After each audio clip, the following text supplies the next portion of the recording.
Hi all, ഇന്ന് നമ്മൾ discuss ചെയ്യുന്നത് മൊഡ്യൂൾ 2 സ്പെക്ട്രോസ്കോപ്പിയിലെ ലാസ്റ്റ് പോർഷൻ NMR സ്പെക്ട്രോസ്കോപ്പി. കഴിഞ്ഞ പ്രീവിയസ് ക്ലാസ്സിൽ നമ്മൾ ഡിസ്കസ് ചെയ്താണ് UV വിസിബിൾ സ്പെക്ട്രോസ്കോപ്പി അല്ലെങ്കിൽ ഇലക്ട്രോണിക് സ്പെക്ട്രോസ്കോപ്പി, അതുപോലെ തന്നെ IR സ്പെക്ട്രോസ്കോപ്പി അല്ലെങ്കിൽ വൈബ്രേഷണൽ സ്പെക്ട്രോസ്കോപ്പി. ഈ രണ്ട് സ്പെക്ട്രോസ്കോപ്പി നമ്മൾ കഴിഞ്ഞ ക്ലാസ്സിൽ ഡിസ്കസ് ചെയ്തതാണ്. ഇന്ന് നമ്മൾ ഡിസ്കസ് ചെയ്യുന്നത് NMR സ്പെക്ട്രോസ്കോപ്പി. NMR സ്പെക്ട്രോസ്കോപ്പി എന്ന് പറഞ്ഞാൽ ന്യൂക്ലിയർ മാഗ്നറ്റിക് റെസൊണൻസ് സ്പെക്ട്രോസ്കോപ്പി. ഇത്രയേ ഉള്ളൂ. അതായത് ന്യൂക്ലിയസിൻ്റെ കേസാണ് ഇവിടെ നമ്മൾ പറയുന്നത്. ഇലക്ട്രോണിക് സ്പെക്ട്രോസ്കോപ്പി ആയിരുന്നപ്പോൾ ഇലക്ട്രോണിൻ്റെ മൂവ്മെൻ്റ് ആയിരുന്നു നമ്മൾ പറഞ്ഞിരുന്നത്. അതുപോലെ വൈബ്രേഷണൽ അല്ലെങ്കിൽ IR സ്പെക്ട്രോസ്കോപ്പിക്കകത്ത് ആറ്റം അല്ലെങ്കിൽ മോളിക്യൂളിൻ്റെ മോഡ്സ് ഓഫ് വൈബ്രേഷനും അതിൻ്റെ ട്രാൻസിഷനും ആയിരുന്നു നമ്മൾ പറഞ്ഞിരുന്നത്. അതുപോലെ തന്നെ ന്യൂക്ലിയർ മാഗ്നറ്റിക് NMR സ്പെക്ട്രോസ്കോപ്പിക്കകത്ത് നമ്മൾ പറയുന്നത് ന്യൂക്ലിയസ് എന്ന് പറയുന്നത് പ്രോട്ടോണും ന്യൂട്രോണും കൂടെ കൂടിയതാണ് ന്യൂക്ലിയസ് എന്ന് പറയുന്നത്. അതായത് പോസിറ്റീവ്ലി ചാർജ്ഡ് പാർട്ടിക്കിളാണ് ന്യൂക്ലിയസ് എന്ന് പറയുന്നത്. Positively charged particle. അപ്പോൾ പോസിറ്റീവ്ലി ചാർജ്ഡ് പാർട്ടിക്കിളായിട്ടുള്ള ഈ ന്യൂക്ലിയസ് ഇരിക്കുമ്പോൾ, അല്ലെങ്കിൽ ന്യൂക്ലിയസ് എന്ന് പറയുന്നത് അതിൻ്റേതായ ഒരു ചാർജ് ഉണ്ട്, പോസിറ്റീവ്ലി ചാർജ് ഉണ്ട് അല്ലേ. അത് അങ്ങോട്ടും ഇങ്ങോട്ടും റാൻഡം മോഷനിൽ ഈ ന്യൂക്ലിയസ് എന്ത് ചെയ്യും, സ്പിൻ ചെയ്യും അല്ലെ മൂവ് ചെയ്തുകൊണ്ടേയിരിക്കും റാൻഡം മോഷനിൽ. അപ്പോൾ അതിനൊരു മാഗ്നറ്റിക് ഫീൽഡും കാണും അല്ലേ. അത് ന്യൂക്ലിയസ് എന്ന് പറയുന്നത് റാൻഡം മോഷൻ, അതിൻ്റേതായ ചാർജ് ഉണ്ട്. ആ ചാർജ് അനുസരിച്ച് അത് റാൻഡം മോഷനിൽ അങ്ങോട്ടും ഇങ്ങോട്ടും മൂവ് ചെയ്തുകൊണ്ടേയിരിക്കും. ആ മൂവ് അല്ലെങ്കിൽ സ്പിൻ ചെയ്തുകൊണ്ടേയിരിക്കും. അപ്പോൾ ഒരു മാഗ്നറ്റിക് ഫീൽഡും അവിടെ ഫോം ചെയ്യുന്നുണ്ട്. നമ്മൾ എക്സ്റ്റേണൽ ആയിട്ടൊരു മാഗ്നറ്റിക് ഫീൽഡ് ഇവിടെ അപ്ലൈ ചെയ്ത് കഴിയുമ്പോൾ, അതായത് ഈ ന്യൂക്ലിയസിൽ നമ്മളൊരു എക്സ്റ്റേണൽ ആയിട്ടുള്ള മാഗ്നറ്റിക് ഫീൽഡ് അപ്ലൈ ചെയ്ത് കഴിയുമ്പോൾ അവിടെ എന്ത് ചെയ്യും, രണ്ട് എനർജി ലെവൽ ക്രിയേറ്റ് ചെയ്യും. അതിനു മുമ്പ് വരെ അവിടെ എനർജി ലെവലൊന്നും ഇല്ലായിരുന്നു. മാഗ്നറ്റിക് ഫീൽഡ് അവിടെ എനർജി ലെവലൊന്നും ഇല്ലായിരുന്നു. നമ്മൾ എക്സ്റ്റേണൽ ആയിട്ടൊരു മാഗ്നറ്റിക് ഫീൽഡ് അപ്ലൈ ചെയ്ത് കഴിയുമ്പോൾ അവിടെ രണ്ട് എനർജി ലെവൽ ക്രിയേറ്റ് ചെയ്യും അല്ലേ. ആ രണ്ട് എനർജി ലെവൽ ക്രിയേറ്റ് ചെയ്ത് കഴിയുമ്പോൾ ഈ ന്യൂക്ലിയസ് എന്ന് പറയുന്നത് ഗ്രൗണ്ട് സ്റ്റേറ്റിലായിരിക്കും ഇരിക്കുന്നത്. ന്യൂക്ലിയസ് ഒരെണ്ണേ നമ്മൾ വരച്ചിട്ടുള്ളൂ, ന്യൂക്ലിയസിൻ്റെ ഒരെണ്ണത്തിൻ്റെ പറയുന്നുള്ളൂ. ന്യൂക്ലിയസ് എന്ന് പറയുന്നത് എന്ത് ചെയ്യും, ഗ്രൗണ്ട് സ്റ്റേറ്റിൽ ഇരിക്കുന്നു അല്ലേ. ഗ്രൗണ്ട് സ്റ്റേറ്റിൽ ഇരിക്കുന്നു. പിന്നെ നമ്മൾ ആദ്യമേ എങ്ങനെയായിരുന്നു, ഈ ന്യൂക്ലിയസ് എന്ന് പറയുന്നത് അതിൻ്റെ ആക്സസിൽ എന്ത് ചെയ്തു, അങ്ങോട്ടും ഇങ്ങോട്ടും സ്പിൻ ചെയ്തുകൊണ്ടിരിക്കുന്നു. പോസിറ്റീവ്ലി ചാർജ്ഡ് പാർട്ടിക്കിളാണ്. അതിൻ്റെ ഫലമായിട്ട് അവിടെ മാഗ്നറ്റിക് ഫീൽഡ് ഉണ്ടാകുന്നുണ്ട്. നമ്മൾ എക്സ്റ്റേണൽ ആയിട്ടൊരു മാഗ്നറ്റിക് ഫീൽഡ് കൊടുത്തു കഴിയുമ്പോൾ അവിടെ എന്ത് ചെയ്യും, രണ്ട് എനർജി ലെവൽ ക്രിയേറ്റ് ചെയ്യും. നമ്മുടെ ന്യൂക്ലിയസ് എന്ന് പറയുന്നത് എവിടെയായിരിക്കും, പോസിറ്റീവ്ലി ചാർജ്ഡ് പാർട്ടിക്കിൾ എവിടെ ഇരിക്കും, ഗ്രൗണ്ട് സ്റ്റേറ്റിലിരിക്കും. നമ്മൾ ഇതിൻ്റെ എനർജി എന്ന് പറയുന്നത് റേഡിയോ ഫ്രീക്വൻസിയാണ് അപ്ലൈ ചെയ്യുന്നത്. റേഡിയോ ഫ്രീക്വൻസി നമ്മൾ അപ്ലൈ ചെയ്യുന്ന ഏതാണ്, റേഡിയോ ഫ്രീക്വൻസിയാണ് ഇവിടെ അപ്ലൈ ചെയ്യുന്നത്. റേഡിയോ ഫ്രീക്വൻസി അപ്ലൈ ചെയ്ത് കഴിയുമ്പോൾ ഈ ന്യൂക്ലിയസ് എന്ന് പറയുന്നത് ആ ഗ്രൗണ്ട് സ്റ്റേറ്റിൽ നിന്ന് എക്സൈറ്റഡ് സ്റ്റേറ്റിലോട്ട് മൂവ് ചെയ്യും. പിന്നെ അതെന്ത് ചെയ്യും, അത് മുകളിലിരുന്ന് കഴിഞ്ഞാൽ, അതായത് എക്സൈറ്റഡ് സ്റ്റേറ്റിൽ ഇരുന്ന് കഴിഞ്ഞാൽ അത് സ്റ്റേബിൾ അല്ല, അത് നേരെ തിരിച്ച്, അല്ലെങ്കിൽ നമ്മൾ ഈ റേഡിയോ ഫ്രീക്വൻസി റിമൂവ് ചെയ്ത് കഴിയുമ്പോൾ അവിടെ നിന്ന് ആ എക്സൈറ്റഡ് സ്റ്റേറ്റിലിരിക്കുന്ന ന്യൂക്ലിയസ് എന്ത് ചെയ്യും, ഗ്രൗണ്ട് സ്റ്റേറ്റിലോട്ട് പോകും. പിന്നെ നമ്മൾ റേഡിയോ ഫ്രീക്വൻസി അപ്ലൈ ചെയ്യുമ്പോൾ ഗ്രൗണ്ട് സ്റ്റേറ്റിൽ നിന്ന് എക്സൈറ്റഡ് സ്റ്റേറ്റിലോട്ട്, പിന്നെ എക്സൈറ്റഡ് സ്റ്റേറ്റിൽ നിന്ന് ഗ്രൗണ്ട് സ്റ്റേറ്റിലോട്ട്, ഇങ്ങനെ ഇത് തുടർച്ചയായിട്ട് റെസൊണൻസ് പോലെ ഇങ്ങനെ ഓൾട്ടർനേറ്റ് ആയിട്ട് മുകളിലോട്ടും താഴത്തോട്ടും ഫ്ലിപ്പ് ചെയ്തുകൊണ്ടിരിക്കുകയാണ്. ഇതിനെയാണ് നമ്മൾ സ്പിൻ ഫ്ലിപ്പിങ് എന്ന് പറയുന്നത്. ഓക്കെ, അപ്പോൾ അതായത് എങ്ങനെയായിരുന്നു എനർജി, അതായത് മോളിക്യൂൾ അല്ല ന്യൂക്ലിയസിൻ്റെ കേസാണല്ലോ. ന്യൂക്ലിയസ് എന്ന് പറയുന്നത് പോസിറ്റീവ്ലി ചാർജ്ഡ് പാർട്ടിക്കിളാണ്. റാൻഡം മോഷനിൽ അങ്ങോട്ടും ഇങ്ങോട്ടും സിഗ്സാഗ് മോഷനിൽ മൂവ് ചെയ്തുകൊണ്ടിരിക്കുന്നു. നമ്മൾ എക്സ്റ്റേണൽ ആയിട്ടൊരു മാഗ്നറ്റിക് ഫീൽഡ് അപ്ലൈ ചെയ്ത് കഴിയുമ്പോൾ ഇവിടെ രണ്ട് എനർജി ലെവൽ ക്രിയേറ്റ് ചെയ്യുന്നു. അതിന് മുമ്പ് വരെ നോ മാഗ്നറ്റിക് ഫീൽഡ്, അവിടെ എനർജി ലെവൽ ഇല്ല. നമ്മുടെ ന്യൂക്ലിയസ് എവിടെ ഇരിക്കും, ഗ്രൗണ്ട് സ്റ്റേറ്റിലിരിക്കും. നമ്മൾ റേഡിയോ ഫ്രീക്വൻസി അപ്ലൈ ചെയ്ത് കഴിയുമ്പോൾ ഇത് മുകളിലോട്ട് പോകുന്നു, തിരിച്ച് കമ്മിങ് ബാക്ക് ടു ദ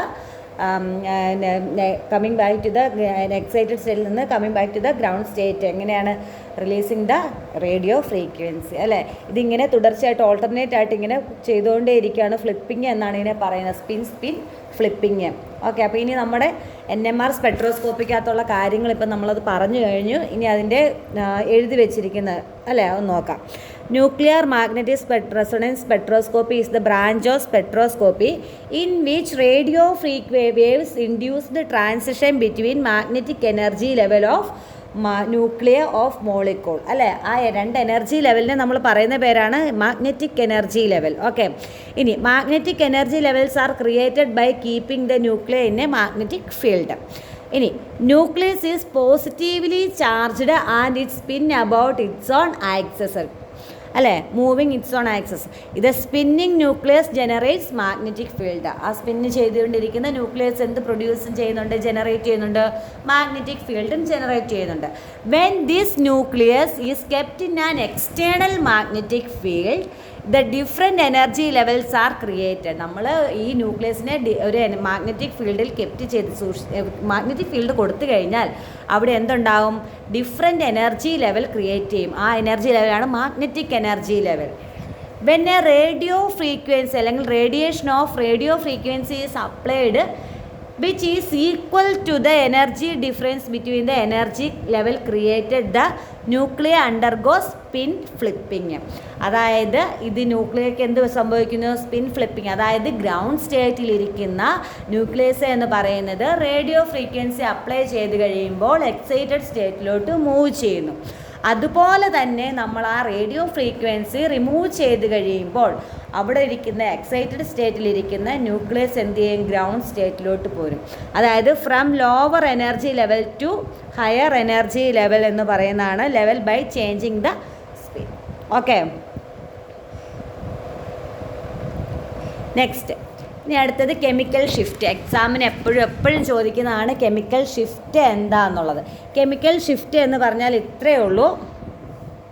നമ്മൾ കെമിക്കൽ ഷിഫ്റ്റ് കെമിക്കൽ ഷിഫ്റ്റ് നമ്മൾ ഡിറ്റർമൈൻ ചെയ്യുന്നത് ഡെൽറ്റ സ്കെയിലിലാണ്. ഡെൽറ്റ സ്കെയിൽ കെമിക്കൽ ഷിഫ്റ്റ് എന്ന് പറയുന്നത് നമ്മൾ ഏതിലാണ് ഡിറ്റർമൈൻ ചെയ്യുന്നത്, ഡെൽറ്റ സ്കെയിൽ. അതായത് 0 to 10 വരെയുള്ള വാല്യൂ വരുന്നതാണ് ഡെൽറ്റ സ്കെയിൽ എന്ന് പറയുന്നത്.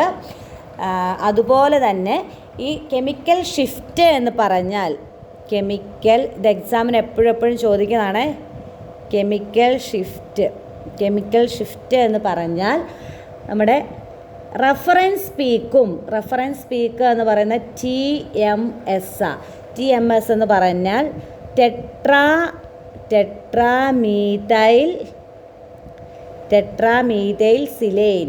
ടെട്രാമീഥൈൽ സിലെയിനും നമ്മുടെ ഒബ്സർവ്ഡ് പീക്കും തമ്മിലുള്ള ഡിഫറൻസിനെയാണ് നമ്മൾ കെമിക്കൽ ഷിഫ്റ്റ് എന്ന് പറയുന്നത്. ഒബ്സർവ്ഡ് പീക്ക് എന്ന് പറയുന്നത് നമ്മൾ കണ്ടുപിടിക്കുന്ന പീക്ക്, ഒബ്സർവ്ഡ് പീക്ക്. ഒന്നുകൂടെ പറയാം, കെമിക്കൽ ഷിഫ്റ്റ് എന്ന് പറഞ്ഞാൽ ദ ഡിഫറൻസ് ബിറ്റ്വീൻ ഏതൊക്കെയാണ്, ടെട്രാമീഥൈൽ സിലേനും ഒബ്സർവ്ഡ് പീക്കും തമ്മിലുള്ള ഡിസ്റ്റൻസിനെയാണ് നമ്മൾ എന്ത് പറയുന്നത്, ഡിഫറൻസ് അല്ല ഡിസ്റ്റൻസ് ബിറ്റ്വീൻ കേട്ടോ. Distance between the tetramethyl silane and observed പീക്കിനെയാണ് നമ്മൾ എന്ത് പറയുന്നത്, കെമിക്കൽ ഷിഫ്റ്റ് എന്ന് പറയുന്നത്. ഈ കെമിക്കൽ ഷിഫ്റ്റ് ഡിറ്റർമൈൻ ചെയ്യുന്നത് ഏത് സ്കെയിലാണ്, ഡെൽറ്റ സ്കെയിലാണ്. അതുപോലെ തന്നെ 0 to 10 വരെയാണ് അതിൻ്റെ വാല്യൂസ് ഉള്ളത്. ടെട്രാമീഥൈൽ സിലെയിൻ നമ്മൾ സ്റ്റാൻഡേർഡായിട്ട്, അതായത് റെഫറൻസ് ആയിട്ട് എടുക്കാൻ കാരണം എന്താണെന്നുള്ളതൊക്കെ ക്വസ്റ്റ്യൻ്റെ അകത്ത് ചോദിക്കുന്നതാണ്. അത് നമുക്ക് അടുത്ത ക്ലാസ്സിൽ, അതായത് ഈ കെമിക്കൽ ഷിഫ്റ്റ് വെച്ചിട്ട് നമ്മൾ അതായത് NMR സ്പെക്ട്രം അനലൈസ് ചെയ്യാണ്ട് ഓരോ ഓർഗാനിക് മോളിക്യൂളിൻ്റെയും NMR സ്പെക്ട്രം അനലൈസ് ചെയ്യാനായിട്ട് നമുക്ക് എക്സാമിന് ചോദിക്കുന്നതാണ്. ആ ക്ലാസ്സിൽ നമുക്ക് ടെട്രാമീഥൈൽ സിലെയിൻ അല്ല കെമിക്കൽ ഷിഫ്റ്റിൻ്റെ അതായത് സ്റ്റാൻഡേർഡ് ആക്കി വെക്കാനുള്ള കാരണം എന്താണെന്നുള്ളതൊക്കെ ആ ക്ലാസ്സിൽ നമുക്ക് ഡിസ്കസ് ചെയ്യാം. ഇപ്പം എന്താണ് കെമിക്കൽ ഷിഫ്റ്റ് എന്ന് പറഞ്ഞാൽ എന്താണ്, ടെട്രാമീഥൈൽ സിലെയിനും ഒബ്സർവ്ഡ് പീക്കും തമ്മിലുള്ള ഡിസ്റ്റൻസിനെയാണ് അല്ലെങ്കിൽ ഡിഫറൻസിനെയാണ് നമ്മൾ എന്ത് പറയുന്നത്, കെമിക്കൽ ഷിഫ്റ്റ് എന്ന് പറയുന്നത്. ഓക്കെ, ഇത്രയേ ഉള്ളൂ. നോക്കിയേ, NMR സ്പെക്ട്രം ഒക്കെ നമുക്ക് വരയ്ക്കാനായിട്ടുണ്ട്. അതൊന്നും കേട്ടതാവണ്ട, അടുത്ത ക്ലാസ്സിൽ തന്നെ നമ്മൾ NMR സ്പെക്ട്രം അനലൈസ് ചെയ്യുന്ന എന്തായാലും ഇടുന്നതാണ്. നോക്കിയേ, NMR spectrum is represented in terms of chemical shift. എന്തിലാണ്, ഡെൽറ്റ സ്കെയിൽ.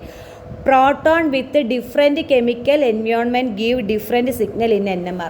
അതായത് ഈ കെമിക്കൽ ഷിഫ്റ്റ് അല്ലെങ്കിൽ ഡെൽറ്റ സ്കെയിലിൽ പ്രോട്ടോൺ എന്ന് പറയുന്ന ഹൈഡ്രജനാണ്. ഈ കാർബണയിൽ അറ്റാച്ച് ചെയ്തിരിക്കുന്ന ഹൈഡ്രജൻ്റെ എങ്ങനെയാണ് സിഗ്നൽ എന്ന് പറയുന്നത്, പല രീതിയിലായിരിക്കും NMR സിഗ്നൽ നമുക്ക് പീക്ക് തരുന്നത്. Okay, not all protons resonate at same frequency. പലതും പല രീതിയിലാണ് ഫ്രീക്വൻസിയിലാണ് പോകുന്നത്. The difference in the resonating frequency with respect to a standard reference, അതായത് standard reference TMS is termed as chemical shift. അതായത് അല്ലെങ്കിൽ the difference between the resonancing frequency of, അല്ലെങ്കിൽ ഇങ്ങനെ എഴുതിയാലും മതി, the difference in the resonating frequency of observed peak and tetramethylsilane അല്ലെങ്കിൽ reference peak, ഇത്ര എഴുതിയാൽ മതി. Is termed as chemical shift. ചിലപ്പോൾ നമുക്ക് എക്സാമിന് പ്രോബ്ലത്തിനകത്ത് ചോദിക്കാണ്ട് ഈ ഒരു ഇതും കൂടെ ഇക്വേഷനും കൂടെ പഠിച്ചു വെച്ചേക്കണം. കെമിക്കൽ ഷിഫ്റ്റ് അല്ലെങ്കിൽ ഡെൽറ്റ എന്ന് പറയുന്നത് new sample minus new reference divided by operating frequency in megahertz in PPM. Okay, അത് നമുക്ക് ഇതിനകത്ത് ക്വസ്റ്റിനകത്ത് തരുന്നതാണ്. അപ്പോൾ നമുക്ക് ഈ കെമിക്കൽ ഷിഫ്റ്റിൻ്റെ ഡെഫിനേഷൻ ചോദിച്ചാൽ ഇത് എഴുതിയാൽ മതി. ഇക്വേഷനും കൂടി ഒന്ന് എഴുതി വെച്ചേക്കണം. നമുക്ക് പ്രോബ്ലം ചോദിക്കുമ്പോൾ ഇങ്ങനെ തന്നെ ചോദിക്കുന്നതാണ്. ചിലപ്പോൾ ഓപ്പറേറ്റിംഗ് ഫ്രീക്വൻസി തരും, അല്ലെങ്കിൽ ഓപ്പറേറ്റിംഗ് ഫ്രീക്വൻസി കണ്ടുപിടിക്കാനായിരിക്കും. കെമിക്കൽ ഷിഫ്റ്റും തരും, ന്യൂ സാമ്പിളും തരും, ന്യൂ റെഫറൻസും തരും. ഇത്രയും തന്നിട്ട് നമുക്ക് ഓപ്പറേറ്റിംഗ് ഫ്രീക്വൻസി കണ്ടുപിടിക്കാൻ ചോദിക്കാറുണ്ട്. ഓക്കെ, ഇനി അടുത്തതെന്ന് പറയുന്നത് കെമിക്കൽ ഷിഫ്റ്റ് കഴിഞ്ഞു. ഇനി ഷീൽഡിങ് ആൻഡ് ഡീഷീൽഡിങ്.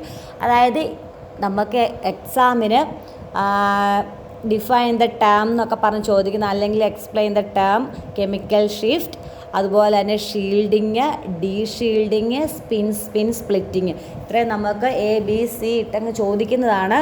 അതുകൊണ്ട് ഇത് പഠിക്കാതെ പറ്റത്തില്ല. നമുക്ക് അതുപോലെ തന്നെ സ്പെക്ട്രം അനലൈസ് ചെയ്യാൻ നേരത്ത് നമുക്കിത് ആവശ്യമാണ് ഓർത്തെടുത്ത് ചെയ്യാനായിട്ട്. ഓക്കെ, അപ്പം ഷീൽഡിങ് എന്ന് പറഞ്ഞാൽ ഇത്രയേ ഉള്ളൂ.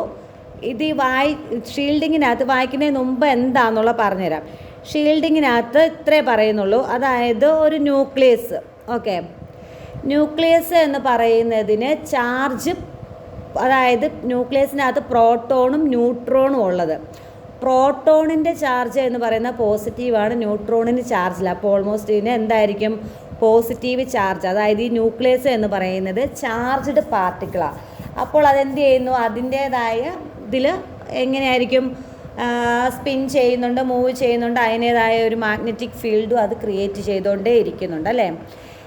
നമ്മൾ എക്സ്റ്റേണലായിട്ടൊരു മാഗ്നറ്റിക് ഫീൽഡ് അപ്ലൈ ചെയ്യുമ്പോൾ, എക്സ്റ്റേണലായിട്ടുള്ളൊരു മാഗ്നറ്റിക് ഫീൽഡ് അപ്ലൈ ചെയ്യുമ്പോൾ, അതായത് ഈ ന്യൂക്ലിയസിന് ചുറ്റും ഇലക്ട്രോൺ ഡെൻസിറ്റി കൂടിയതാണ്, അല്ലെങ്കിൽ ആ ഇതെന്ന് പറയുന്ന ഇലക്ട്രോൺ ഡെൻസിറ്റി കൂടിയതാണ് എങ്കിൽ, ഇലക്ട്രോൺ ഡെൻസിറ്റി കൂടിയ ഒരു മോളിക്യൂളിൻ്റെ കേസിലാണ് പറയുന്നതെങ്കിൽ, അല്ലെങ്കിൽ ആറ്റത്തിൻ്റെ കേസാണ് പറയുന്നതെങ്കിൽ, ഇതിന് ചുറ്റും എന്തുണ്ടായിരിക്കും?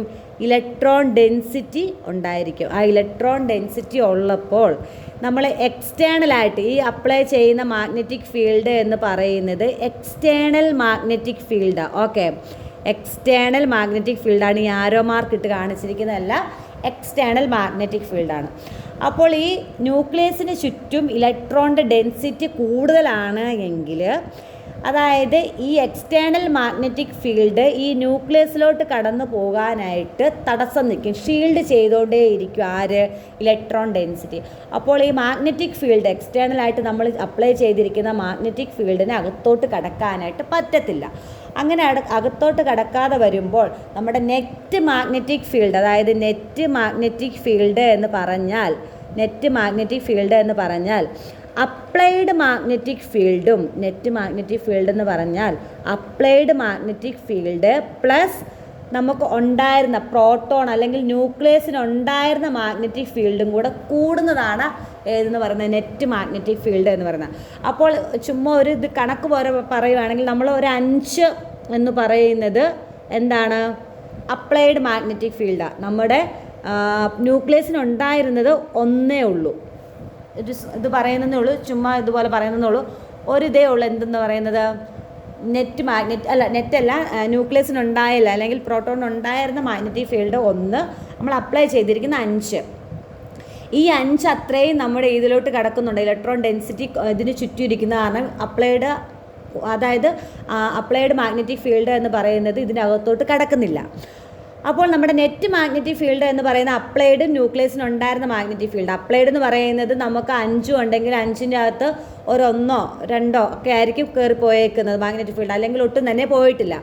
അങ്ങനെ ആകുമ്പോഴത്തേക്കിനും ഒട്ടും തന്നെ പോയിട്ടില്ല എങ്കിൽ അപ്ലൈഡ് മാഗ്നറ്റിക് ഫീൽഡ് എന്ന് പറയുന്ന 0 കൊടുത്തു പ്ലസ് ഇലക്ട്രോൺ ഡെൻസിറ്റി കൂടിയിരിക്കുന്ന കാരണം അകത്തോട്ട് കടക്കാൻ പറ്റുന്നില്ല. പ്ലസ് നമ്മുടെ ന്യൂക്ലിയസ് ഉണ്ടായിരിക്കുന്ന മാഗ്നറ്റിക് ഫീൽഡ് എന്ന് പറയുന്നത് 1.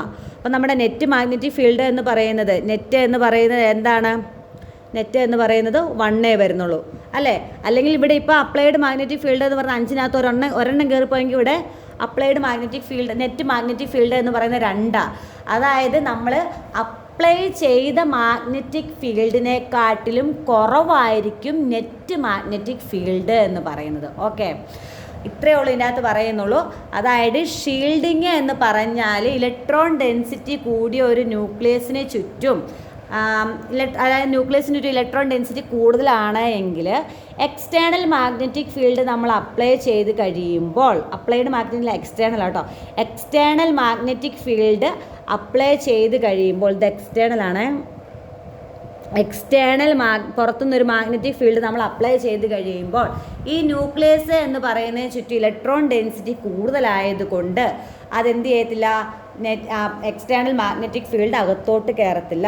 അപ്പോൾ നെറ്റ് മാഗ്നറ്റിക് ഫീൽഡ് എന്ന് പറയുന്നത് അപ്ലൈഡ് മാഗ്നറ്റിക് ഫീൽഡിനെക്കാട്ടിലും എങ്ങനെയായിരിക്കും? കുറവായിരിക്കും. ഓക്കെ, അങ്ങനെ വരുമ്പോഴാണ് ഷീൽഡിങ് എന്ന് പറയുന്നത്.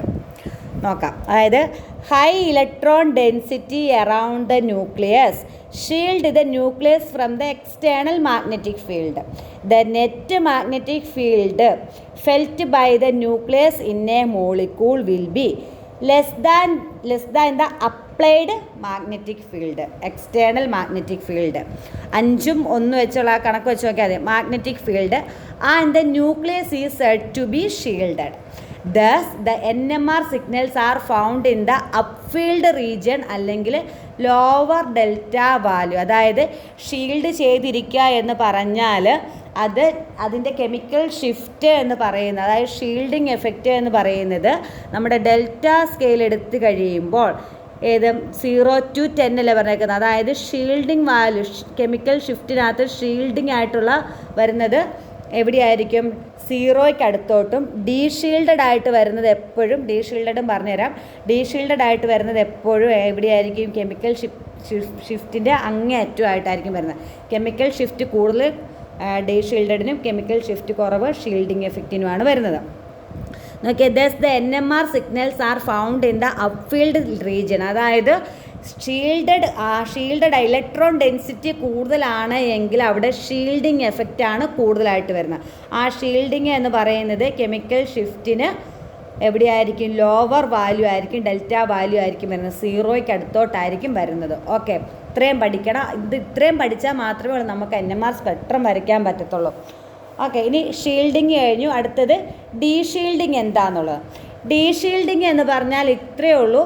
എന്താണ്? ഇപ്പം നമുക്ക് ഷീൽഡിങ് പറഞ്ഞാൽ മനസ്സിലായി കഴിയുമ്പോൾ ഡീഷീൽഡിങ് എളുപ്പമായിരിക്കും. അതായത് ഇതുപോലെ തന്നെ ന്യൂക്ലിയസിൻ്റെ ഇലക്ട്രോൺ ഡെൻസിറ്റി എന്ന് പറയുന്നത് കുറവായിരിക്കും. അവിടെയും ഇവിടെയൊക്കെ ആയിട്ട് ഇലക്ട്രോൺ ഡെൻസിറ്റി ഉള്ള ഒരു ആറ്റം അല്ലെങ്കിൽ ഒരു മോളിക്യൂളിൻ്റെ ന്യൂക്ലിയസ് എടുത്തിരിക്കുന്നു. നമ്മൾ അപ്ലൈഡ്, അതായത് ഈ ന്യൂക്ലിയസിന് എന്തുണ്ട്? പ്രോട്ടോൺ ഉണ്ട്, അതിൻ്റേതായ സ്പിന്നിൽ അത് മൂവ് ചെയ്യുന്നുണ്ട്, അതിന് മാഗ്നറ്റിക് ഫീൽഡ് ഉണ്ട്. ആ മാഗ്നറ്റിക് ഫീൽഡ് എന്ന് പറയുന്ന 1 തന്നെ നമുക്ക് കൊടുക്കാം അല്ലേ? 1, ആ മാഗ്നറ്റിക് ഫീൽഡ് 1. നമ്മൾ എക്സ്റ്റേണലായിട്ടൊരു മാഗ്നറ്റിക് ഫീൽഡ് 5 നമ്മൾ അപ്ലൈ ചെയ്യുന്നു. 5 അപ്ലൈ ചെയ്യുമ്പോൾ ഈ 5 എന്ന് പറയുന്നത്, അതായത് ഇലക്ട്രോൺ ഡെൻസിറ്റി അവിടെയും ഇവിടെ ഉള്ളൂ, കുറവാണ്. ഇലക്ട്രോൺ ഡെൻസിറ്റി കുറവാകുമ്പോഴത്തേക്കിനും അപ്ലൈഡ് മാഗ്നറ്റിക് ഫീൽഡ് എന്ന് പറയുന്നത് എന്ത് ചെയ്യും? ഫുള്ളായിട്ട് ഈ ന്യൂക്ലിയസിന് കിട്ടും. അതായത് ന്യൂക്ലിയസിൻ്റെ അകത്തോട്ട് വരും. അതായത് അപ്ലൈഡ് മാഗ്നറ്റിക് ഫീൽഡ് എന്ന് പറയുന്നത് 5 കൊടുത്തിരിക്കുന്നത്. അപ്പം നമ്മുടെ നെറ്റ് മാഗ്നറ്റിക് ഫീൽഡ് എന്ന് പറയുന്നത് എക്സ്റ്റേണൽ മാഗ്നറ്റിക് ഫീൽഡും എക്സ്റ്റേണലും പ്ലസ് നമ്മുടെ ന്യൂക്ലിയസിനുണ്ടായിരുന്ന മാഗ്നറ്റിക് ഫീൽഡും അല്ലേ, മാഗ്നറ്റിക് ഫീൽഡും. എക്സ്റ്റേണൽ എന്ന് പറയുന്നത് 5 കൊടുത്തിരിക്കുന്നത്, ന്യൂക്ലിയസിനുണ്ടായിരുന്നതെന്ന് പറയുന്നത് 1, 5, 1, 6. അപ്പം നെറ്റ് എന്ന് പറയുന്ന 6 അല്ലേ. അപ്പം അപ്ലൈഡ് മാഗ്നറ്റിക് ഫീൽഡിനെക്കാട്ടിലും കൂടുതലാണ് നെറ്റ് മാഗ്നറ്റിക് ഫീൽഡ്. ഇത്രയേ ഉള്ളൂ പറയുന്നുള്ളൂ. നോക്കാം. അതായത് low electron density around a nucleus deshielded the nucleus from the external magnetic field. അതായത് ഡീഷീൽഡ് എന്ന് വെച്ചാൽ കവചമായിട്ട് ഇരിക്കുന്നില്ല.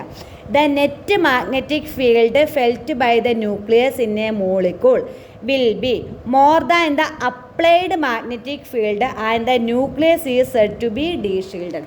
അതായത് മോളിക്യൂൾ നോക്കിയേ, the nucleus in a molecule will be more than the applied magnetic field. അല്ലേ, net magnetic field, the net magnetic field എന്ന് പറയുന്നത് more than the applied magnetic field. The nucleus is said to be deshielded. ആ ന്യൂക്ലിയസിനെ എന്താ പറയുക, ഡീഷീൽഡഡ് എന്ന് പറയുന്നത്. അതാണ് ഡീഷീൽഡിങ് എഫക്റ്റ് എന്ന് പറയുന്നത്. Thus the NMR signal are found the down shield അല്ലെങ്കിൽ ഡൗൺ ഫീൽഡ് റീജിയൻ, അതായത് ഹയർ ഡെൽറ്റ വാല്യൂ. അതായത് നമ്മൾ ഡെൽറ്റ സ്കെയിൽ വരയ്ക്കുമ്പോൾ, ഡെൽറ്റ സ്കെയിൽ നിന്ന് ഇങ്ങനെയല്ലേ പറഞ്ഞ, ഡെൽറ്റ സ്കെയിലിനകത്ത് 0 to 10, 0 to 10 അകത്ത് ഇതാട്ടോ ഡെൽറ്റ എന്ന് പറയുന്നത്. 0 to 10 ഇവിടെ ഷീൽഡിങ്ങും ആണ്, ഇവിടെ ഡീഷീൽഡിങ്ങും ആണ്. ഓക്കെ, ഡീഷീൽഡിങ് അതായത് NMR signals are found in the Dawn field, അതായത് ഹയർ ഡെൽറ്റ വാല്യൂവിനെയാണ് നമ്മൾ ഡൗൺ ഫീൽഡ് റീജിയൻ എന്ന് പറയുന്നത് ഇൻ ദ NMR സ്പെക്ട്രം. അത് കഴിയുമ്പോൾ നമ്മളിവിടെ സ്പെക്ട്രം അനലൈസ് ചെയ്ത്, അതായത് പീക്ക് വരച്ചായിരിക്കും പോകുന്നത്. ഓക്കെ, ആ പീക്ക് വരയ്ക്കുന്നതെല്ലാം അടുത്ത ക്ലാസ്സിൽ എന്ന് പറയുമ്പോൾ ഇത് കുറച്ച് എക്സാമ്പിൾസ് നമുക്ക് സ്പെക്ട്രം അനലൈസ് ചെയ്യാനുള്ള എക്സാമ്പിൾസ് കുറേ ചെയ്യാനായിട്ടുണ്ട്. അത് എക്സാമിന് എപ്പോഴും ചോദിക്കുന്നതാണ്. അതുകൊണ്ട് അടുത്ത ക്ലാസ്സിൽ അത് നമുക്ക് ഡിസ്കസ് ചെയ്യാം. അപ്പം നമ്മൾ ഷീൽഡിങ്ങും പഠിച്ചു, ഡീഷീൽഡിങ്ങും പഠിച്ചു. ഇനി അടുത്തതെന്ന് പറയുന്നത് സ്പിൻ സ്പ്ലിറ്റിംഗ് അല്ല. ദ ഫോളോയിങ് ഫാക്ടേഴ്സ് അല്ലെങ്കിൽ the following important factors are that influences the chemical shift. Chemical ഷിഫ്റ്റിനെ ഇൻഫ്ലുവൻസ് ചെയ്യുക അല്ലെങ്കിൽ അഫക്റ്റ് ചെയ്യുന്നത് ഏതൊക്കെയാണെന്നുള്ളത്. First one, electron density. Electron density എന്ന് പറയുന്നത് it shield a nucleus from the external magnetic field. Electron density എന്ന് പറഞ്ഞാൽ നമുക്കറിയാം അല്ലേ, ഇലക്ട്രോൺ ഡെൻസിറ്റി കൂടുക എന്ന് പറഞ്ഞാൽ അവിടെ ഷീൽഡിങ് എഫക്റ്റാണ് ഉണ്ടാകുന്നത്. Okay, it shield the nucleus from the external magnetic field, അത് നമ്മൾ ഓൾറെഡി അറിയാവുന്നതാണ്. അതുപോലെ തന്നെ electro negativity of the neighbouring group, അതായത് നെയ്ബറിങ് ഗ്രൂപ്പ് എന്ന് പറയുമ്പോഴത്തേക്കിനും എങ്ങനെയാണ് വരുന്നത്, electron density of the neighbouring group എന്ന് പറയുമ്പോഴത്തേക്കിനും എങ്ങനെയാണ്, അതായത് ഇലക്ട്രോൺ ഡെൻസിറ്റി എന്ന് പറയുന്നത് ഇപ്പം ഇവിടെ CH3, ഇവിടെ CH2Cl, അതായത് ഇവിടെ ക്ലോറിനുണ്ട് അല്ലേ, ഈ ക്ലോറിനുണ്ട് ഉള്ളിടത്തോളം കാലം, അതായത് ഇലക്ട്രോൺ നെഗറ്റിവിറ്റി കൂടുതലായിട്ടുള്ളതല്ലേ ക്ലോറിന് എന്ത് ചെയ്യും, ഇലക്ട്രോൺ നെഗറ്റിവിറ്റി ഉള്ള, അതായത് ഇലക്ട്രോൺ നെഗറ്റിവിറ്റി കൂടുതലാണ് എങ്കിൽ ഇപ്പം CH ഗ്രൂപ്പ് അടുത്തുണ്ട് എങ്കിൽ അതിൻ്റെ അകത്ത് ഹൈഡ്രജനെ പിടിച്ച് വലിച്ചുകൊണ്ടേയിരിക്കും. ഹൈഡ്രജനെ പിടിച്ച് വലിക്കുക എന്നാൽ പ്രോട്ടോണിനെ പിടിച്ച് വലിച്ചുകൊണ്ടേയിരിക്കും. പ്രോട്ടോണിനെ പിടിച്ച് വലിക്കുക എന്ന് പറഞ്ഞു കഴിഞ്ഞാൽ അവിടെ ഇലക്ട്രോൺ ഡെൻസിറ്റി കുറയുക. പ്രോട്ടോൺ ഉള്ളിടത്തോളം കാലം അവിടെ ഇലക്ട്രോൺ ഡെൻസിറ്റി കൂടുതലായിരിക്കും. അപ്പോൾ പ്രോട്ടോണിനെ ഇങ്ങ് വലിച്ചുകൊണ്ടേ ഇരിക്കുമ്പോഴത്തേനും അവിടെ ഇലക്ട്രോൺ ഡെൻസിറ്റി കുറവായിരിക്കും വരുന്നത് അല്ലേ. ഇലക്ട്രോൺ ഡെൻസിറ്റി കുറവായതുകൊണ്ട് പ്രോട്ടോണിനെ ഇങ്ങ് വലിച്ചുകൊണ്ട്, അപ്പോൾ അവിടെ എന്തായിരിക്കും, ഡീഷീൽഡിങ് എഫക്റ്റ് ആയിരിക്കും വരുന്നത്. നോക്കിയാൽ electro negative group attached to the CH group decreases the electron density, അതായത് decreases the electron density around the proton, അതായത് പ്രോട്ടോണിൻ്റെ അവിടെയുള്ള അതായത് പ്രോട്ടോണിനെ തന്നെ നമ്മുടെ chlorine, fluorine, bromine, iodine electron negativity കൂടുതലുള്ളത് എന്ത് ചെയ്യും, വലിക്കും. HCl അങ്ങനെയുള്ള ഓരോന്നാക്കി മാറ്റി വലിച്ചുകൊണ്ടേയിരിക്കും. And there is deshielding the chemical shift increases, അതായത് അപ്പോൾ അവിടെ ഇലക്ട്രോൺ ഡെൻസിറ്റി, അതായത് ഹൈഡ്രജൻ്റെ എണ്ണം കുറഞ്ഞുകൊണ്ടേയിരിക്കുക. അപ്പോൾ അവിടെ എന്ത് ചെയ്യും, ഇലക്ട്രോൺ ഡെൻസിറ്റി കുറയും. ഇലക്ട്രോൺ ഡെൻസിറ്റി കുറയുക എന്ന് പറഞ്ഞാൽ അവിടെ ഡീഷീൽഡിങ് എഫക്റ്റ് കൂടും. അതായത് നമ്മൾ അപ്ലൈ ചെയ്യുന്ന മാഗ്നറ്റിക് ഫീൽഡ് അത്രയും തന്നെ അവിടെ എത്തുകയും ചെയ്യും. അപ്പോൾ അവിടെ കെമിക്കൽ ഷിഫ്റ്റ് എന്ന് പറയുന്നത് ഇൻക്രീസ് ചെയ്യും. അതായത് 0 to 10 അടുത്തോട്ട് ഇങ്ങനെ വന്നുകൊണ്ടേയിരിക്കും കെമിക്കൽ ഷിഫ്റ്റിൻ്റെ value. Thus the chemical shift increases with the increase in electronegativity of the bonded atom. അതായത് നമ്മൾ ഇലക്ട്രോനെഗറ്റിവിറ്റി കൂടുതലുണ്ട് എങ്കിൽ എങ്ങനെയായിരിക്കും, കെമിക്കൽ ഷിഫ്റ്റും കൂടും. അതാണ് കൊടുത്തിരിക്കുന്നത്. അതായത് ഫ്ലൂറിന് കൂടുതലായിരിക്കും, ക്ലോറിൻ, ബ്രോമിൻ, അയഡിൻ. ഓക്കെ, ഇനി ഹൈഡ്രജൻ ബോണ്ടിങ് ഇതുപോലെ തന്നെയാണ്. പ്രസൻസ് ഓഫ് ഹൈഡ്രജനും പിടിച്ചു വലിക്കുക. Presence of hydrogen bonding changes the chemical shift value. ഇതുപോലെ തന്നെ hydrogen bonding more protons are deshielded. അവിടെ ഹൈഡ്രജൻ ബോണ്ട് നടന്നുകൊണ്ടിരിക്കുമ്പോഴത്തേനും ഹൈഡ്രജൻ അങ്ങ് മാറിക്കൊണ്ടേ ഇരിക്കുന്നു. അപ്പോൾ എന്താണ്, പ്രോട്ടോൺസ് ഹൈഡ്രജൻ മിച്ചം വരുന്ന ഹൈഡ്രജൻ എന്ന് പറഞ്ഞാൽ ഡീഷീൽഡഡ് ആയിരിക്കും. അവിടെ കെമിക്കൽ ഷിഫ്റ്റിൻ്റെ വാല്യൂ എന്ന് പറയുന്നത് എങ്ങനെയായിരിക്കും, കൂടുതലായിരിക്കും. ഓക്കെ, ഇത് പഠിക്കണം, ഇത് എക്സാമിന് ചോദിക്കുന്നതാണ്.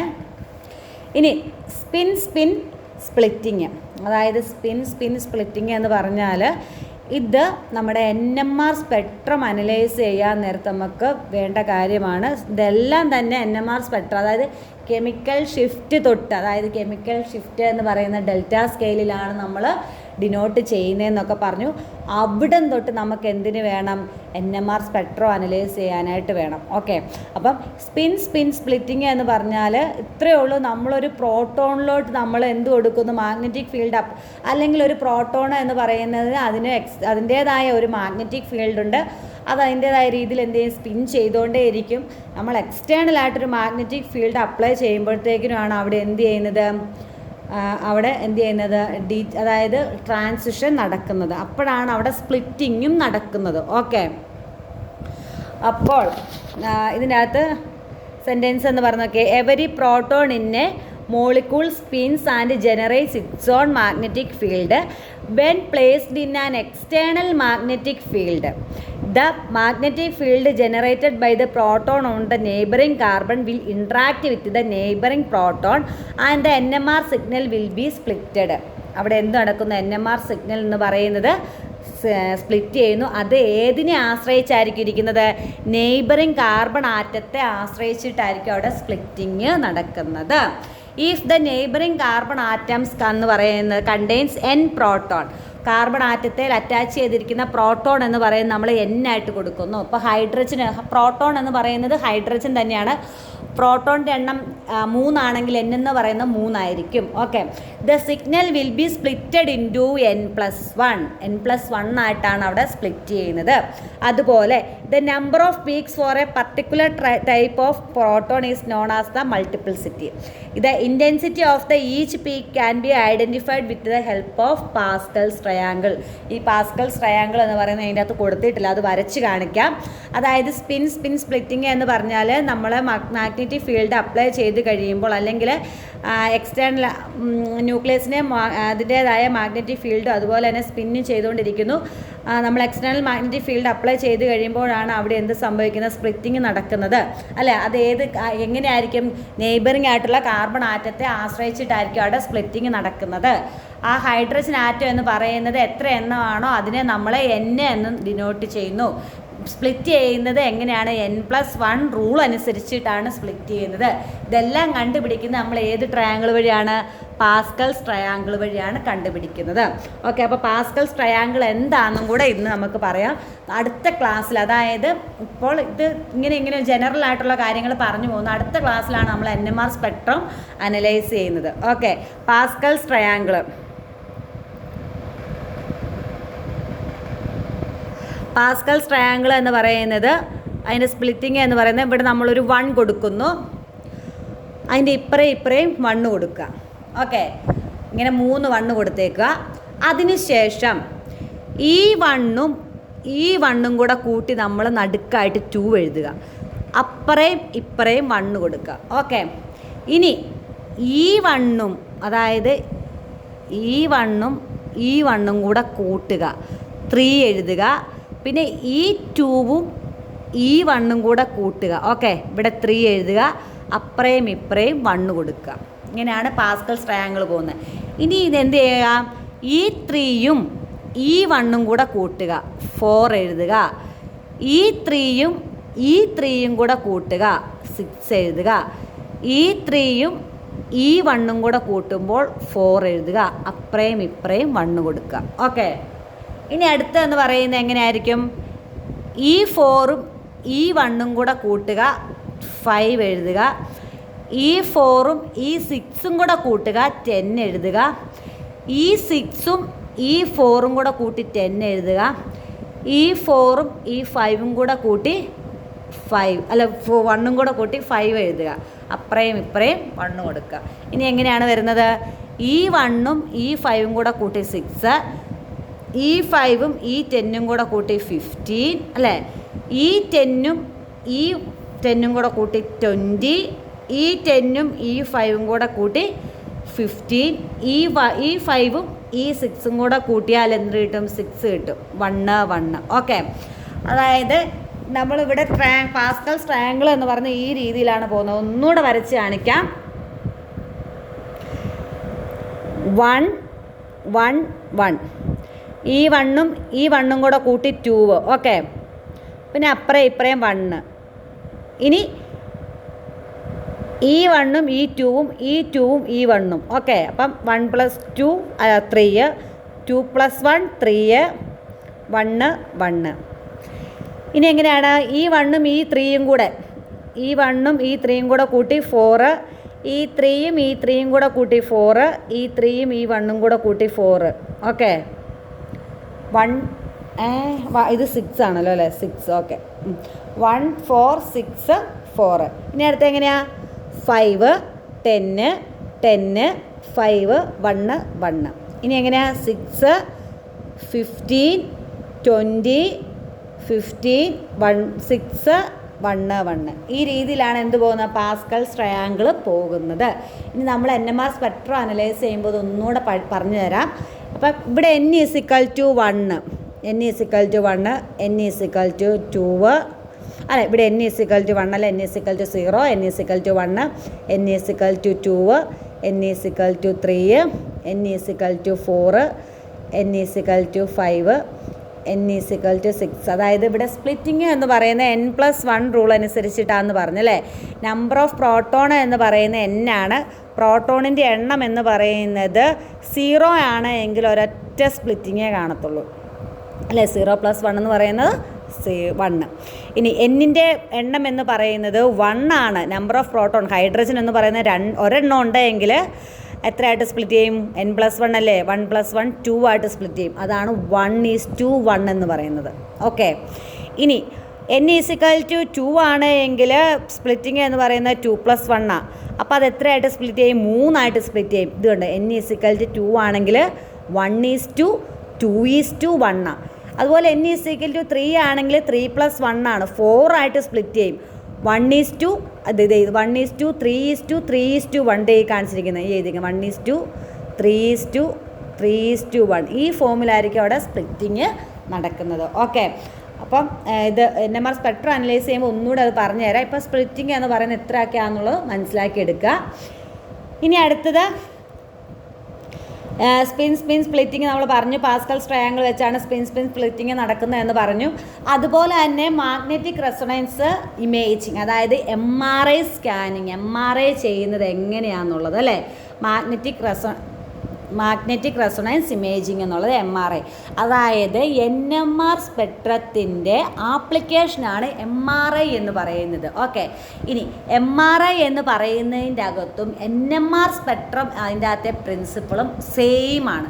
അതായത് നമുക്ക് NMR സ്പെക്ട്രത്തിനകത്ത് എങ്ങനെയാണ് വരുന്നത്, പ്രോട്ടോൺ എന്ന് പറയുന്നത് അതിൻ്റേതായ ആക്സിസിൽ അങ്ങോട്ടും ഇങ്ങോട്ടും സ്പിൻ ചെയ്തുകൊണ്ടിരിക്കുന്നു.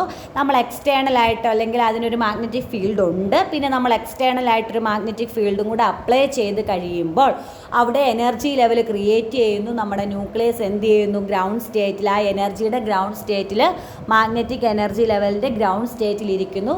പിന്നെ നമ്മൾ എക്സ്റ്റേണലായിട്ട് റേഡിയോ ഫ്രീക്വൻസി, നമ്മൾ എക്സ്റ്റേണൽ അല്ല റേഡിയോ ഫ്രീക്വൻസി അപ്ലൈ ചെയ്ത് കഴിയുമ്പോൾ ഈ ഗ്രൗണ്ട് സ്റ്റേറ്റിലിരിക്കുന്ന ന്യൂക്ലിയസ് എന്ന് പറയുന്ന എക്സൈറ്റഡ് സ്റ്റേറ്റിലോട്ട് പോകുന്നു. പിന്നെ എന്ത് ചെയ്യുന്നു, ഗ്രൗണ്ട് സ്റ്റേറ്റിലോട്ട് തിരിച്ചു വരുന്നു അല്ലേ.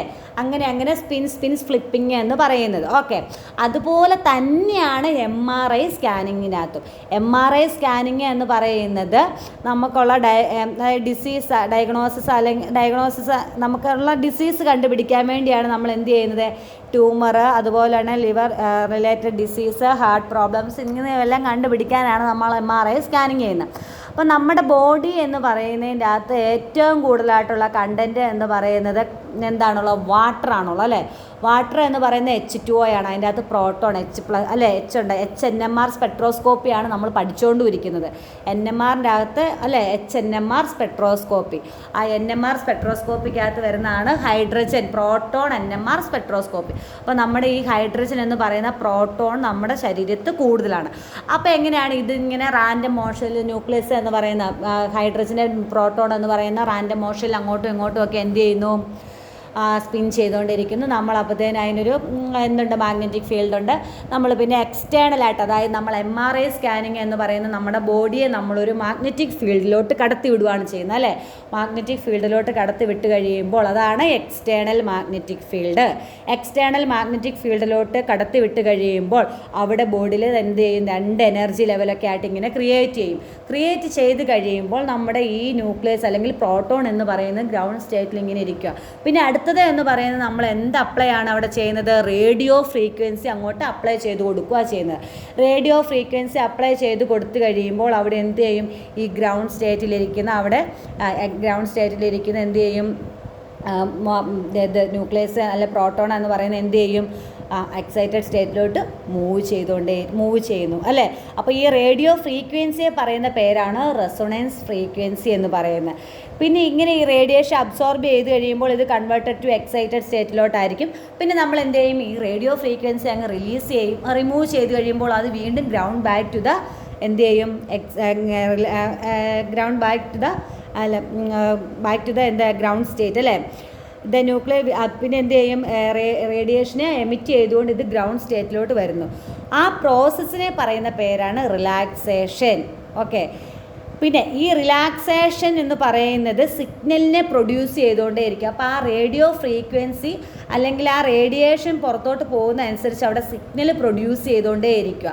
ആ സിഗ്നൽ പ്രൊഡ്യൂസ് ചെയ്യുന്ന പ്രോസസ്സിനെ പറയുന്ന പേരാണ് ഫ്രീ ഇൻഡക്ഷൻ ഡീകേ, FID എന്നാണ് പറയുന്നത്. അത് സിഗ്നലിനെ ഫോം ചെയ്തുകൊണ്ടേ ഇരിക്കുക. അത് നമുക്ക് എന്ത് ചെയ്യുന്നു? FID എന്ന് പറയുന്നത് ഒരു ഇതിൻ്റെ അകത്ത് അല്ലെങ്കിൽ 3D ഇമേജ് ആയിട്ട് നമുക്ക് കാണാൻ പറ്റുന്നു. ഓക്കെ. അതായത് നമുക്ക് റെഫറൻസ് ആയിട്ട് ഏതെങ്കിലും നോർമൽ ബോർഡിൽ വെച്ചിട്ടുണ്ടായിരിക്കും. അത് വെച്ചിട്ടായിരിക്കും നമ്മൾ കണ്ടുപിടിക്കുന്നത്. ഓക്കെ. അപ്പം അതിലോട്ടൊന്നും പോകണ്ട. അതായത് ഇത്രയും വന്നു. എങ്ങനെയാണ്? ഫ്രീ ഇൻഡക്ഷൻ ഡീകേ വന്നു. അതിനുശേഷം അത് സിഗ്നലായിട്ട് നമുക്ക് 3D ഇമേജ് ആയിട്ട് ഫോം ചെയ്യുന്നതാണ് MRI സ്കാനിങ് എന്ന് പറയുന്നത്. ഓക്കെ. നമുക്കിത് വായിച്ചു നോക്കാം അല്ലേ. Okay. The basic principles of MRI and NMR is the same. നമ്മൾ പറഞ്ഞാണ്. The mission of MRI makes the use of fact that the body tissues contains lot of water. The protons അല്ലേ of which get aligned in the large magnetic field. നമ്മൾ magnetic field apply ചെയ്യുമല്ലേ. when a person is placed in a powerful magnetic field or machine അല്ലേ. the proton aligned themselves, അതായത് ground സ്റ്റേറ്റിൽ അത് വന്നു with the direction of the magnetic field. the external magnetic field applied on the nucleus produce energy level. വീണ്ടും നമ്മൾ external ആയിട്ടുള്ള magnetic field apply ചെയ്യുന്നു. അപ്പോൾ എന്ത് ചെയ്യുന്നു? അവിടെ എനർജി ലെവൽ ക്രിയേറ്റ് ചെയ്യുന്നു. വീണ്ടും എന്താണ്? then a radio frequency applied അല്ലെങ്കിൽ radio waves or resonance frequency is applied perpendicular to the magnetic field causes the transition between themselves അല്ലേ, these levels. Okay. when such a radiation is absorbed in the nuclei are converted to the excited state. If radio frequency എന്ന് പറയുന്ന RF waves are removed, the nuclei will re-emit the absorbed radiation. This process is known as relaxation. Thus, the signal produced during the relaxation is known as free induction decay (FID) response signal.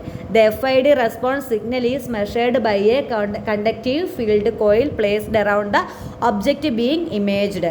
The measured is processed to obtain in a 3D MR images. Okay. അത് എന്തിനു വേണ്ടിയാണ് നമ്മൾ use ചെയ്യുന്ന? Treatment of tumour, അതുപോലെ തന്നെ heart disease, heart problem, liver related ആയിട്ടുള്ള problems, ഇതിനെല്ലാം നമ്മൾ MRI സ്കാനിങ് യൂസ് ചെയ്യാറുണ്ട് അല്ലേ. അപ്പോൾ ഇന്ന് നമ്മൾ പഠിച്ചത് ഏതൊക്കെയായിരുന്നു? NMR സ്പെക്ട്രം പഠിച്ചു. NMR സ്പെക്ട്രം പഠിച്ചെന്ന് വെച്ചാൽ സ്പെക്ട്രം അനലൈസ് ചെയ്യാൻ പഠിച്ചിട്ടില്ല.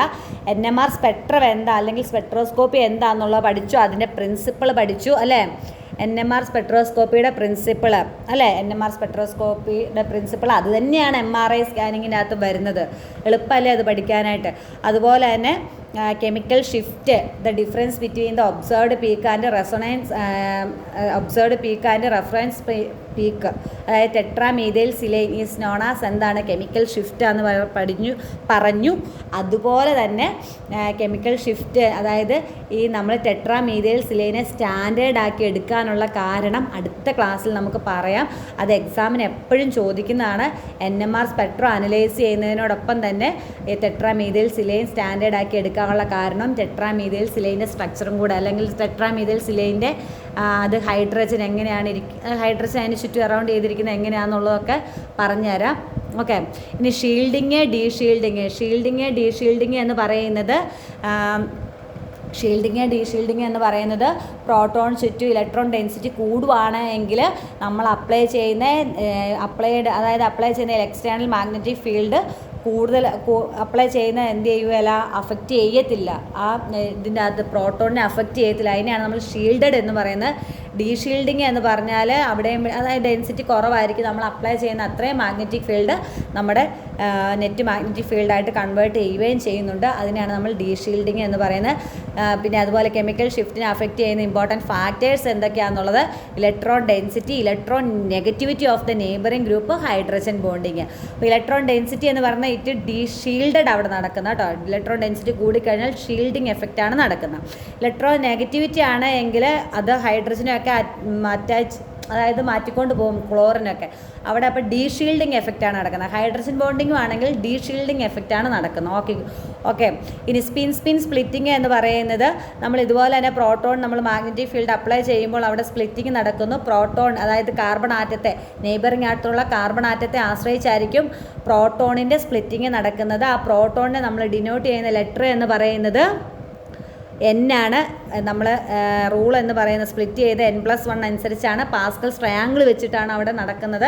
പാസ്കൽസ് ട്രയാങ്കിൾ എന്ന് പറയുന്നത് നമ്മൾ വരച്ച് കാണിച്ചാണ്. എങ്ങനെയായിരുന്നു 1 1 1, ആ 1ഉം 1ഉം കൂടെ കൂട്ടി 2 1, ഇനി 1ഉം 2ഉം കൂടെ കൂട്ടി ഈ 1ഉം 2ഉം കൂടെ കൂട്ടി 3, 2 + 1 3, 1 1, ഇനി ഈ 1ഉം 3ഉം കൂടെ കൂട്ടി 4, 3ഉം 3ഉം കൂടെ കൂട്ടി 6, 3ഉം 1ഉം കൂടെ കൂട്ടി 4, 1 1, ഇനി 1ഉം 4ഉം കൂടെ കൂട്ടി 5, 4 6ഉം കൂടെ കൂട്ടി 10, 4ഉം 6ഉം 4ഉം കൂടെ കൂട്ടി 10, 4ഉം 5ഉം കൂടെ കൂട്ടി 5, 4ഉം 1ഉം കൂടെ കൂട്ടി 5. ഓക്കെ, ഈ രീതിയിലാണ് എന്ത് പോകുന്നത്, പാസ്കൽസ് ട്രയാങ്കിൾ പോകുന്നത്. ഇനി ഇത് രണ്ടും കൂടെ കൂട്ടുക, ഇത് രണ്ടും കൂടെ കൂട്ടുക, അതിൻ്റെ അഴി ഇത് രണ്ടും കൂടെ കൂട്ടുക.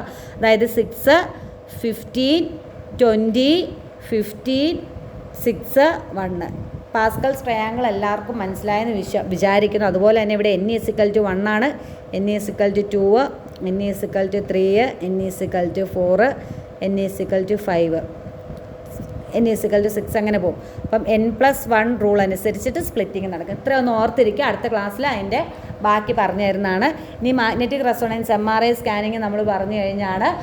ഇന്ന് പഠിപ്പിച്ച എല്ലാവർക്കും മനസ്സിലായെന്ന് വിശ്വസിക്കുന്നു. അടുത്ത ക്ലാസ്സിൽ NMR സ്പെക്ട്ര അനലൈസ് ചെയ്യുന്നത് എക്സാമിന് ചോദിക്കുന്നതാണ്, ഇമ്പോർട്ടൻ്റ് ആണ്. അത് അടുത്ത ക്ലാസ്സിൽ എന്തായാലും ഡിസ്കസ് ചെയ്യുന്നതാണ്. Okay, thank you.